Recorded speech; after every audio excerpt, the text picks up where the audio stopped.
What do they imagine they can make out of this?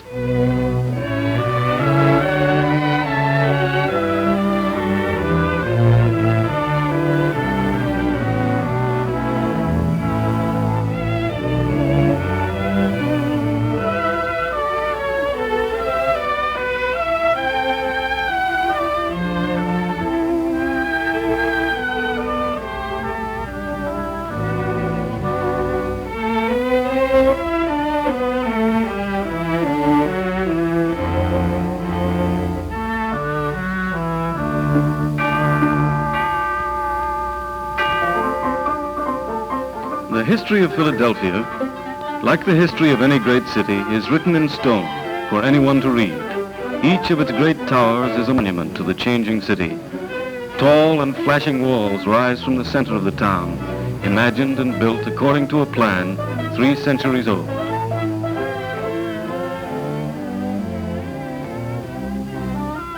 Generations lived in the fine old buildings, with their broad windows looking out at the great trees, their rooms full of graciousness and charm. The old names and the stately homes giving way to long chains that stretch far out into the old farmlands. New homes in a city of homes, and even 1 or 2 giants in a place where most people live in their own houses. Thousands of houses surrounding an island where the towers stand together, an ocean of rooftops under which millions of people live and work. After the years of the little pioneer village, years of growth to this center of defense and industry. Side by side, the houses spread out over the flat valley. This is a city of people living in these wide miles of buildings. They are the city's true resource, its people, and its children, living here, going to school, and growing up.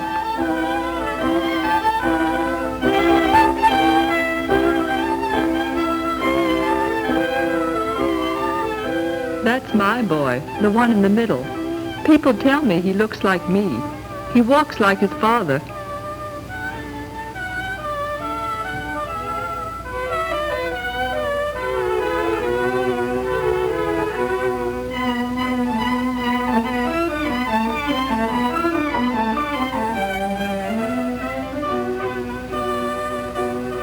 He's like his father in a lot of ways. If they've had a fine day, they'll come home good and hungry. It's people like them that make this town, not only the buildings. You get to know the place well if you come home from school the same way 10 times a week, 40 times a month. You may walk by the doorways without looking, but you have the feel of these streets all the time.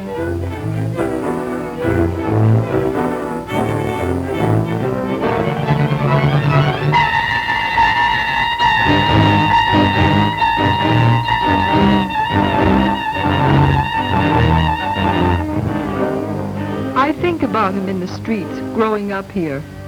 I'd like things to go well for him. And when he comes in, if I can give him something special for his lunch, I like to.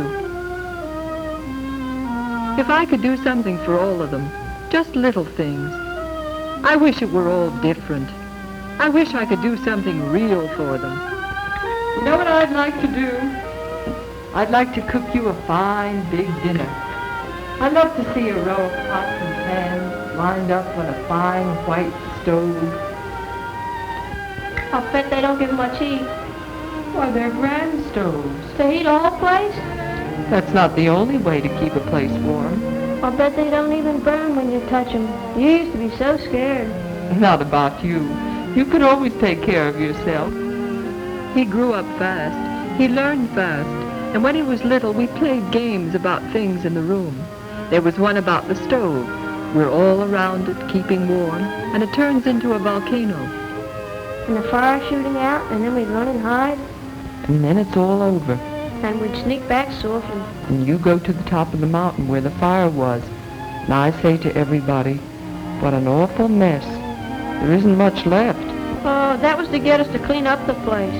And sometimes it would end up with a whole new house. Or a whole new town, even. What made you look like that just then? Oh, nothing.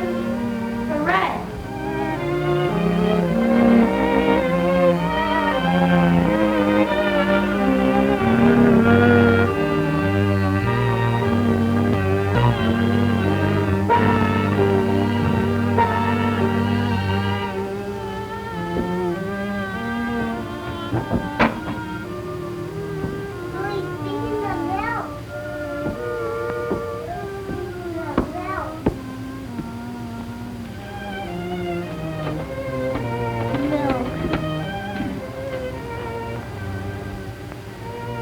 Guess I'll go play now. That's the last of the wood. What about the pot on the cellar? Well, that won't ever burn. There's too much water down there. Will you get some this afternoon? Oh, all right. Gee, she's lucky. She's a lucky size. Well, she really fits in there. It's a lucky size, all right.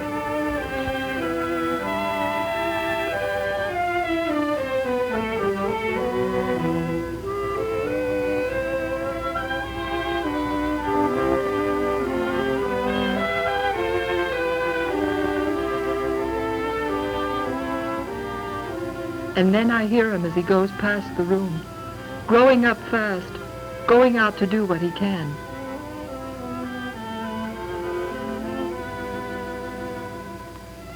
And then the door slams. He's going out hunting. It's like going out in a forest. If there are any trails in this forest, my boy knows them. If there's a stick of wood, he'll find it.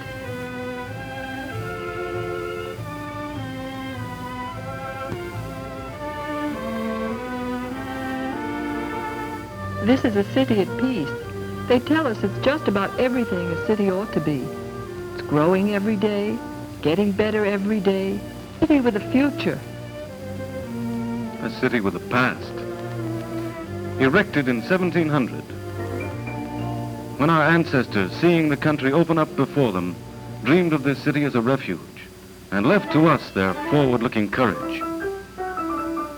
Capital of the colonies. Capital of the United States. They proportioned their houses well. They laid out plans for a straight, clean city. They built for as long as the walls would last. They lived and died in the hope of that newest of all inventions, America. They meant this town for the virtues of living. Even as it went on, outgrowing itself, it cared about its homes and the good living for which they were built, their candles and books and wine, fine dinners and roaring fires.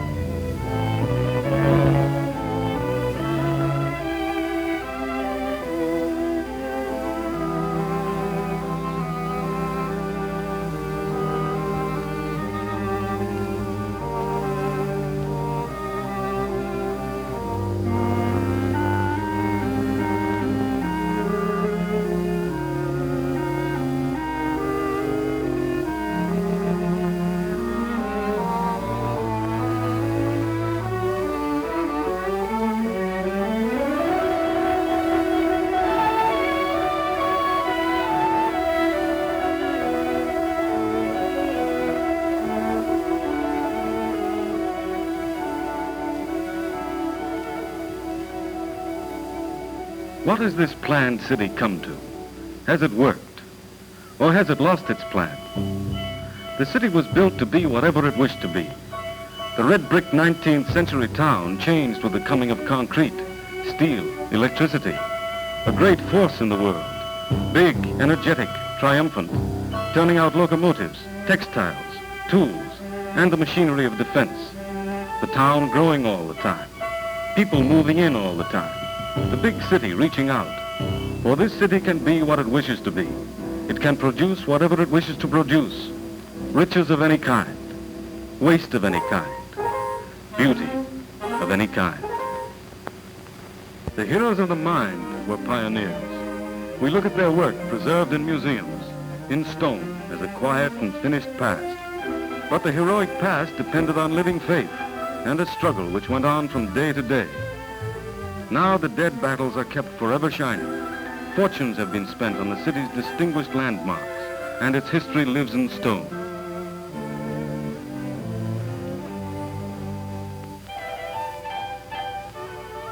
But what's the real city? Isn't it more than museums, more than smoke out of a steel mill? The city is people. All the fine people you see every day. This city is more than stone.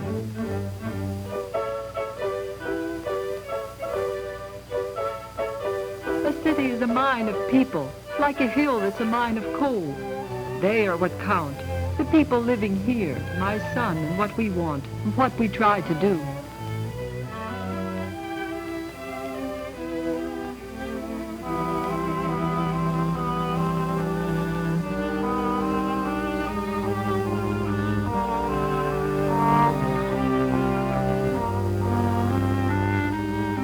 These people have the law in their own hands.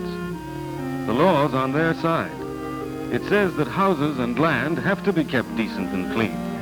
The housing code has made provisions to take care of sanitation and repairs, and the code provides penalties for violations. Under the law, these must be wiped out. Broken down houses, lots filled with rubbish and broken glass. They are to the city what forest fires and landslides are to the mountains. But these are man-made, these fire breeders, disease breeders. Crimes against human life, punishable under the law. Crimes against people.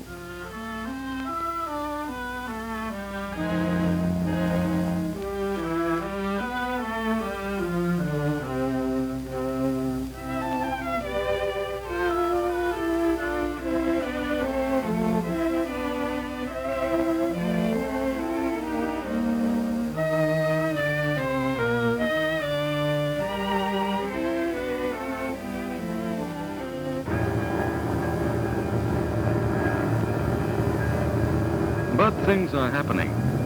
Here and there we can see signs that people are thinking about all these wasted places. Here and there walls are going down, the shameful walls that cost a lot in suffering and heartbreak for the people who had to live in them. And new walls are going up. And tomorrow, where the ruins were, houses will rise. Their houses are being built. And once they're built, it's cheaper to keep them in shape than to pay the penalties of their collapse in terms of lives and health and money.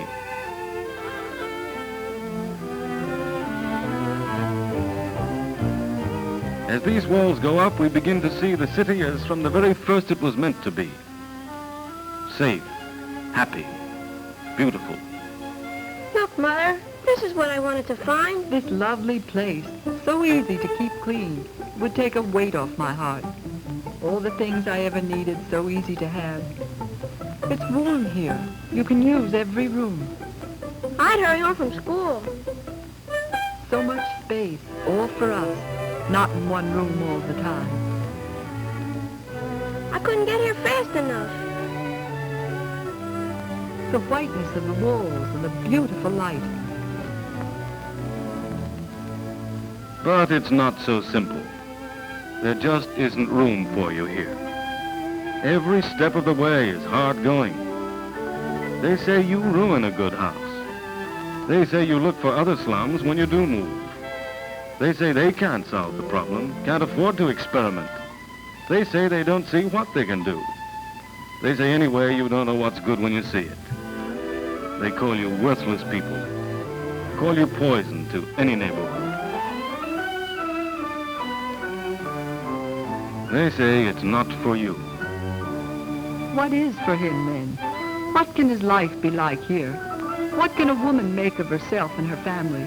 What can a boy grow up to be? They say they can't fix it. They haven't the experience. All I know is we live here. These streets, they're what we know. Somebody always playing in the street. Somebody always sick at home. They can talk big and proud like the lessons in the school books about the city, but they let it fall to pieces just the same. We're live people in a place that's half dead. It isn't as though we wanted the whole world. All we want is a place to be in.